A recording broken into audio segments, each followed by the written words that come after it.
Let me say something, and if I'm wrong, you're free to tell me that I'm wrong, especially E.W. and Janet, but any of you.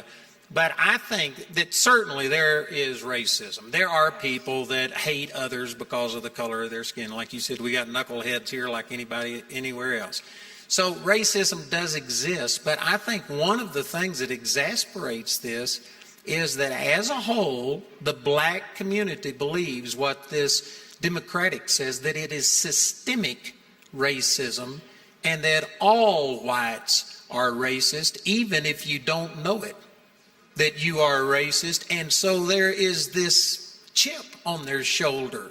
Like, I'm not going to name the name, but a very, very good friend of mine, I just saw him interviewed on TBN, and he talked about, he was a black man, and he was pulled over, and the cop walked up with his hand on his gun, and he says, it's because I'm black. I had that happen to me, and I'm not black. And I didn't have that to blame. What I'm saying is... Yeah, but you look shady. Probably true. But I've had things happen to me, and I'm not able to sit there and blame it on my race. It's not really race, although I'm sure some people say it is. It's just like E.W. says, it's just sin. It's evil in the heart of people, and it's going to happen to whites, to blacks, to Hispanics, to anybody. And I think the fact that the blacks have this concept that all whites hate them, it exasperates the situation. Well, Andrew, look, they have help thinking that. I know. Because there are people... And often, by the way, they're coming from our fellow Americans of European descent who are the real sophisticates and elites in socialism and Marxist thinking, who are training folks to think this way. Because if you want a revolution, you got to stir people up. You've got to convince them that the situation is so bad that it's hopeless. And unless you throw off the system, nothing good can happen. Did you all see that Black Lives Matter leader in New York said, we're going to burn the system down? Well, look, I've come up with a phrase, like Andrew said, you can say things I can't. I call it racial obsessive compulsive disorder.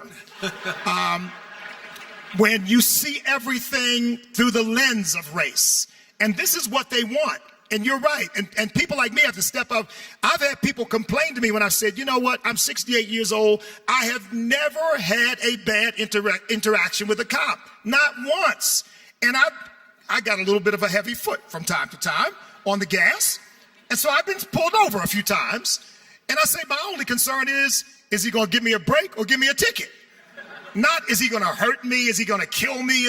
But we're taught to think you get stopped by a cop, your life is in your hands. One woman actually said on national television that not George Floyd, what's the other gentleman's name? The gentleman who just got shot, Rayshard Brooks, thank you. That Rayshard Brooks, she said, Rayshard Brooks fought because we've learned that if you don't fight the police, you're going to get killed. She actually said that. It's just the opposite. If you want to fight cops, something bad's going to happen to you. And that's the advice, Andrew, that people are being given. And there are just a few voices out here like Janet and me and a number of others that I could name who are saying it's a lie. The police are not out to get you. They're not out to hurt you.